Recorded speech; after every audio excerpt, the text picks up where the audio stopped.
Assalamualaikum warahmatullahi wabarakatuh. Salam sejahtera untuk kita semua. Salam, Om Swastiastu, Namo Buddhaya, salam kebajikan, Rahayu. Bapak Ibu guru di seluruh Indonesia, saya Ainun Kusumaningrum dari SMK Negeri 1 Sampang. Pada kesempatan kali ini kita akan membahas tentang filosofi pendidikan menurut Ki Hajar Dewantoro. Menurut Ki Hajar Dewantoro, pendidikan sendiri dapat diartikan sebagai tuntunan dalam hidup tumbuh kembang seorang anak yang menuntun segala kodrat yang ada pada diri anak sehingga mereka dapat mencapai keselamatan dan kebahagiaan yang setinggi-tingginya sebagai seorang manusia maupun sebagai anggota masyarakat. Oleh karena itu, kita sebagai seorang pendidik harus bisa melihat kodrat anak dan juga zaman di mana anak itu ditinggal. Seperti halnya kodrat yang dimiliki oleh anak berhubungan erat dengan lingkungan anak tersebut tinggal. Sedangkan zamannya harus disesuaikan dengan zaman saat ini, di mana kita harus bisa memberikan bekal berupa keterampilan pada abad 21. Selain itu, sebagai seorang pendidik, kita juga harus bisa menerapkan semboyan pendidikan yang telah diberikan oleh Ki Hajar Dewantoro. Semboyan tersebut terdiri dari yang pertama, Ngarso Sung Tulodo, yang kedua Ing Matyo Mangunkarso,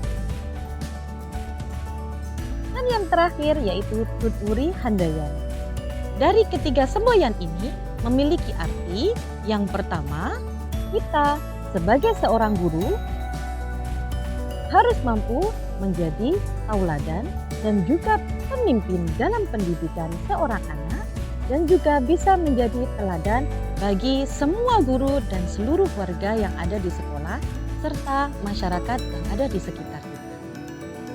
Yang kedua, saat kita berada di tengah, seorang guru harus mampu memiliki ide, kreativitas, semangat, dan inovasi dalam berkarya untuk bisa membentuk tempat kerja dan lingkungan yang menyenangkan dalam pembelajaran. Dan yang ketiga, jika kita berada di belakang, maka kita harus bisa menjadi seorang pendidik yang mampu mendorong dan memberi motivasi serta arahan dan semangat kepada peserta didik kita, kepada rekan sejawat kita, dan seluruh warga sekolah serta masyarakat yang ada di sekitar kita. Jadi, kita sebagai seorang pendidik harus bisa memahami semboyan yang diberikan oleh Ki Hajar Dewantoro.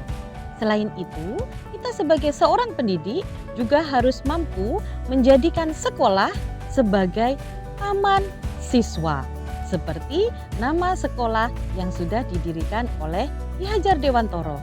Taman siswa sendiri memiliki makna di mana kita mampu memberikan pelayanan dan pendidikan yang bisa memberikan rasa nyaman, rasa aman, dan menyenangkan untuk peserta didik kita. Kita harus bisa menghadirkan sekolah yang menjadi rumah kedua untuk siswa kita, dan juga kita harus bisa menjadi seorang guru yang mampu dijadikan orang tua kedua bagi siswa kita. Selain itu, siswa kita juga bisa merasakan bahwa teman-temannya itu sebagai saudara-saudara mereka. Bapak Ibu yang ada di seluruh Indonesia, kita juga harus bisa menjadi seorang pendidik yang memiliki atau menerapkan asas trikon. Asas trikon sendiri terdiri dari yang pertama adalah kontinuitas, yang artinya kita sebagai seorang pendidik harus mampu terus bergerak dan terus berpikir maju agar bisa memberikan pembelajaran yang sangat bermutu untuk anak didik kita. Selain itu, kita juga tidak boleh melepas dan melupakan sejarah masa lalu, dan juga tidak boleh melupakan nilai-nilai budaya yang ada pada bangsa Indonesia. Kita harus bisa mengajarkan peserta didik kita tentang sejarah pendidikan di masa lalu, tentang nilai-nilai budaya Indonesia, dan juga kita sendiri bisa belajar bagaimana sejarah masa lalu pendidikan yang ada di Indonesia untuk kemajuan pendidikan di masa yang akan datang. Asas yang kedua yaitu memanusiakan peserta didik kita dengan cara menanamkan nilai-nilai kemanusiaan kepada mereka, sehingga mereka juga dapat memanusiakan manusia yang lain. Pemikiran seperti ini akan membuat dan membentuk siswa kita menjadi manusia yang sangat bijaksana di masa yang akan datang. Asas yang ketiga yaitu asas konsentris, di mana pendidikan harus mampu menghargai keragaman dan juga mampu memerdekakan pembelajaran. Disinilah kita sebagai seorang guru harus bisa menerapkan merdeka belajar, di mana kita harus melihat bahwa peserta didik kita adalah anak-anak yang unik dan memiliki karakteristik yang berbeda-beda. Jadi kita sebagai seorang pendidik harus mampu menyiapkan strategi pembelajaran, metode pembelajaran, dan model pembelajaran sesuai dengan karakteristik peserta didik kita. Selain itu, media pembelajaran yang kita berikan juga harus bisa membentuk atau menyajikan pembelajaran yang menyenangkan untuk anak didik kita. Bapak Ibu guru di seluruh Indonesia, saya adalah pendidik yang terus berjuang, terus berusaha untuk menerapkan pembelajaran yang menyenangkan untuk anak didik saya. Seperti contohnya, saya menerapkan model pembelajaran problem based learning di kelas saya agar anak-anak bisa berkolaborasi, bisa berargumen, bisa menuangkan ide-ide mereka sesuai dengan kreativitas dan karakteristik mereka. Selain itu, saya juga seorang guru yang selalu senang berinovasi, mencoba segala media pembelajaran yang sedang hits saat ini sesuai dengan zaman anak-anak saat ini. Anak-anak yang kita ajarkan saat ini adalah anak-anak generasi Z, di mana mereka sangat senang sekali belajar dari media sosial. Contohnya, belajar dari TikTok,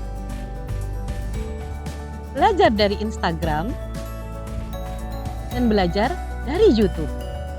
Jadi, kita harus bisa menyajikan media pembelajaran yang disenangi anak-anak dan bisa digemari oleh anak-anak. Sehingga saat mereka belajar, mereka tidak merasa tertekan dan merasa pembelajaran adalah permainan dan membuat hati mereka senang. Yang berikutnya, kita juga bisa menyajikan media pembelajaran berupa game online atau bisa kita pakai game edukasi. Saat ini banyak sekali aplikasi-aplikasi yang menyajikan evaluasi berupa game. Salah satunya adalah Kahoot. Yang berikutnya adalah Quizizz. Kita bisa terapkan media ini dalam pembelajaran di kelas kita sehingga anak-anak merasa bahwa evaluasi itu tidak berat dan menyenangkan untuk mereka. Baik Bapak Ibu guru yang ada di seluruh Indonesia, anak didik kita menurut saya adalah anak-anak yang harus kita hargai, yang harus kita manusiakan sebagai seorang manusia. Jadi, jangan sampai kita sebagai seorang guru memaksakan kehendak kita kepada seorang siswa saat kita melaksanakan pembelajaran di kelas. Demikian penjelasan saya tentang filosofi pendidikan menurut Ki Hajar Dewantoro. Sampai bertemu lagi di pertemuan berikutnya dengan pembahasan yang lebih seru lagi. Wassalamualaikum warahmatullahi wabarakatuh.